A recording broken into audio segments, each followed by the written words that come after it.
Could the lady next door be a terrorist? That's exactly what the FBI is accusing a woman from the Pennsylvania suburbs of being, a jihadist plotting to kill.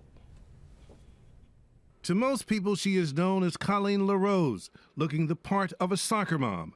But the FBI claims her covert online name was Jihad Jane. Oh my God, unbelievable. I can't believe that. Neighbors at her apartment complex were stunned. Wow, it's amazing.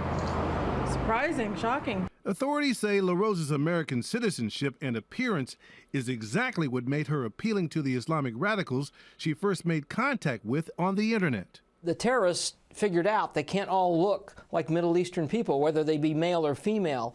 And so they've put a lot of time and energy, particularly into the internet, of recruiting people. On June 20th, 2008, LaRose allegedly posted a comment on YouTube stating that she was desperate to do something to somehow help the suffering Muslim people. According to the FBI, LaRose bragged on the internet about how her appearance would allow her to blend in with many people.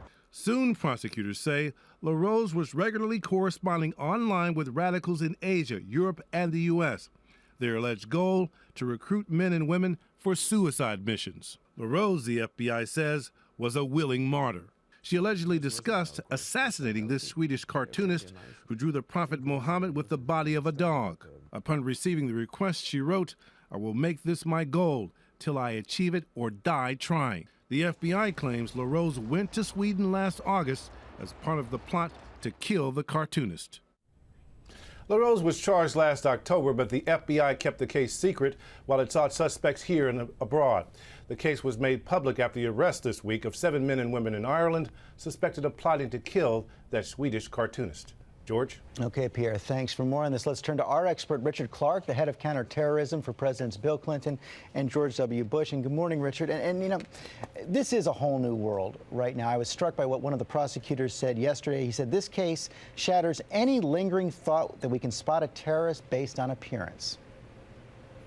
Well, it does, George, and it shows that profiling, just looking for people who we think are the stereotype in our mind of terrorists, has no value.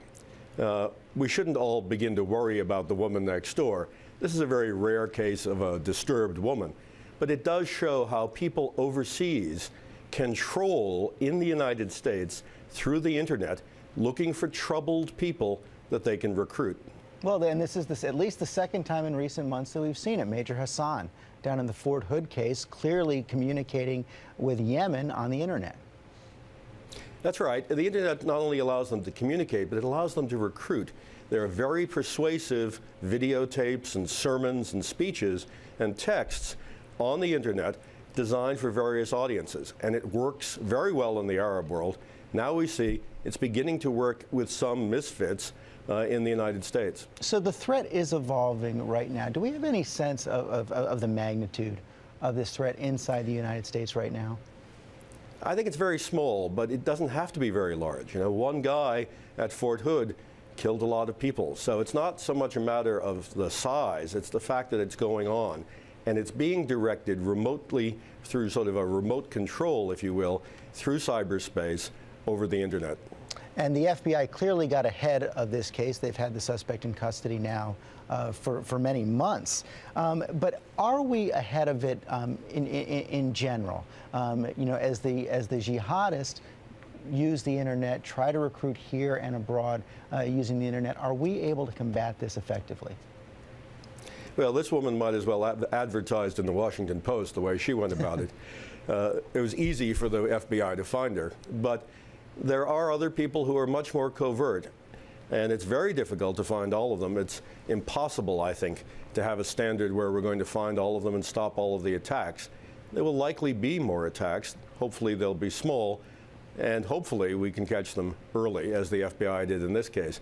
But it shows the power of the internet, and it shows the power, too, of the ideology to recruit people who are disaffected from our society.